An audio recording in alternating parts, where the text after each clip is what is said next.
I struggle. I just struggle with TikTok. I struggle. I feel like TikTok is the one thing too much that I then just don't have time for anything else in my day. Like, so we do like a couple TikTok posts here and there, but I just like, to me, it's like I have to ask myself, why am I doing this? Am I doing this to just be a rat on a hamster wheel? Or am I doing this to make me? Because, like, to me, I keep thinking of this analogy that, like, now there's like this, because, like, I feel like labels are always like, if you're complaining that things aren't going as well as you want them to, whatever, it's always like, well, you got to post more on TikTok. You got to do this. And I think it's lazy from a label standpoint to say that, and just for the record, like, we have a great relationship with our label. They do say this stuff sometimes. We call them out, but also, like, they're great on other levels.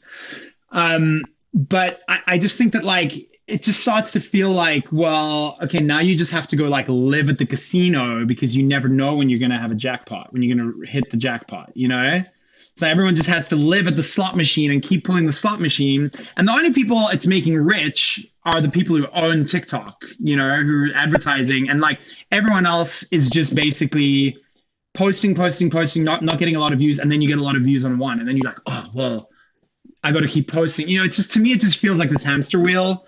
So to me, I just kind of, like, try to use social media.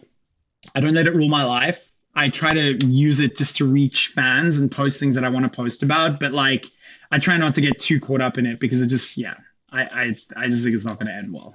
Yeah, I certainly agree. I think if anything, I have more of a personal struggle with it than I think, like, my struggle isn't with its effect on the music industry. It's more like how often I feel like I need to, like, upkeep it or, post something that I would never post what I post there on, like, Instagram, or like you said, on a feed in which I know my followers are going to see, because I can be a little bit more authentic. I feel like TikTok kind of rewards you appealing to the masses, and I just was never about that. Yeah, and it's like, what if I make a video that, like, goes viral because I did what TikTok likes to see, what the algorithm likes to see, and then that becomes popular? Then I'm under pressure to keep doing that, and then I become not me as an artist anymore. I've just become another TikToker making videos that are the same as everyone else, just so, excuse my French, a fucking algorithm approves of my thing and shoots it out to people. I'm just like, fuck that shit. I'm sorry. You know how many times I've had to make a video about Harry Styles because I knew it would catch on?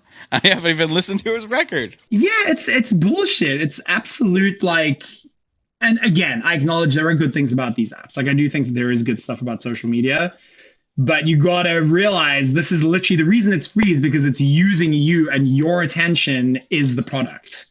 That's it. The longer you stay on the app, they're incentivized to make you stay on the app longer, because the longer you stay on the app, the more money they make. That's very Black Mirror-esque for sure.